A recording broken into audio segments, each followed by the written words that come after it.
Welcome to Tactical Talk. This is Zain Khan. The Pakistan Navy on Friday said it had prevented Indian submarines from entering Pakistani waters on Monday, November 14th. To discuss this topic, we have with us today Air Marshal Masood Akhtar. He will discuss details of this event and future consequences. Air Marshal Masood Akhtar is an intellectual and geopolitical analyst. Welcome to our show, Air Marshal Masood Akhtar. This is Zain Khan. It's a pleasure to have you on Tactical Talk. Thank you. Air Marshal Masood Akhtar, this is a very important question. What is the distance of territorial waters from Pakistan coastlines? Valid observation. The territorial waters, number one, are extended to 12 nautical miles. This is internationally recognized. This is the area within which we don't normally allow any foreign ship or submarine to come without permission.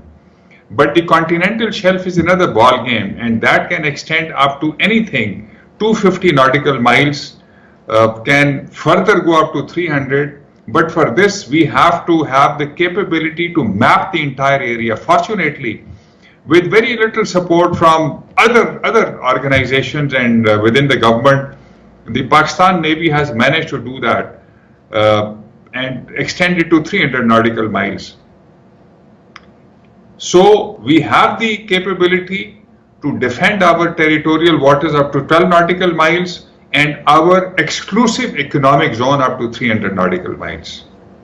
With the building of Gwadar Port, does it give us any strategic depth on the naval front, referring to what India tried in 1965 and 1971 with Karachi Port? Absolutely, absolutely. Gwadar is roughly just under 300 nautical miles from Karachi. And if you recall, in 1971, the Indian Navy was able to interdict Karachi airport and set it ablaze. They will face a lot of difficulty reaching up to Gwadar, which is 300 nautical miles from there. But the more interesting aspect is that the Gulf is further 300 nautical miles. That means our traffic that comes from Gulf to Gwadar to Karachi is 600 nautical miles, but 300 nautical miles from Gwadar to the Persian Gulf or the Arabian Gulf. So it's a huge advantage. So no wonder these submarines were floating around in the seas outside Gwadar. And if you ask me a question, we will deal with this. But this is a very, very crucial capability that we have evolved with the help of course, the Chinese, but a capability all the same that the Indians are likely to grudge for times to come.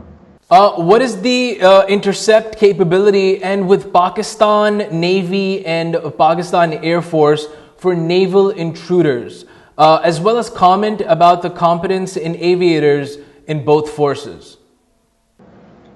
As of now, it is very good. 71, we had very limited capability. So no wonder we suffered a lot of damage and embarrassment. But today, especially our air arm is very capable.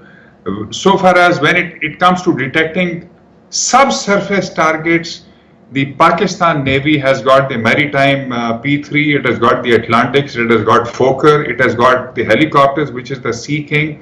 So they can detect surface as well as subsurface targets and interdict them. And of course, the most competent the weapon is the Harpoon missile.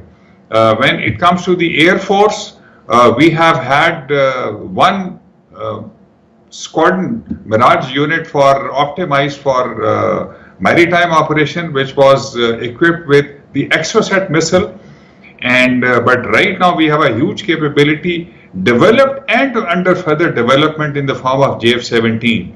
And we have deployed a squadron over there, and you'll be pleased to know, your viewers will be very happy to know that while we were in service, compared with today, we could not do such complex exercises that our aviators and pilots, combat pilots are doing today. As a retired officer, when we got a brief that we are flying big formations in very, very complex environment to take out maritime targets, I obviously asked the serving senior officers, I said, I hope the Pakistan Navy is happy. They said they're very, very happy because for the first time, the Air Force has gone in a big way. So we have enough capability, but so far as the Air Force platforms are concerned, they will take out only the surface vessels and surface ships. The naval capability, both the surface and the subsurface. And this is what came in handy when the Indian submarines came into our territorial waters, which is within 12 nautical miles, and we took them out. Not took them out, but we were able to surveil them and we were able to push them back into the Indian waters. Okay, last question. How is the Indian naval doctrine vis-a-vis Pakistan in general and Gwadar in particular? Very interesting question. The Indian maritime power doctrine has been published since 2007, and there is, so far as doctrine is concerned, yet to be confirmed, I believe, by intelligence sources. There is a huge departure, and that departure is, number one, the older doctrine asked for selective sea control and sea denial. These are special terminologies: sea control and sea denial in specific areas. Today they are calling for, because they have more money, they're expanding a lot, they are wanting total sea control, total sea denial in the Indian Ocean. And then the third element was that earlier on was that they will merely support the Indian Army in the land battle.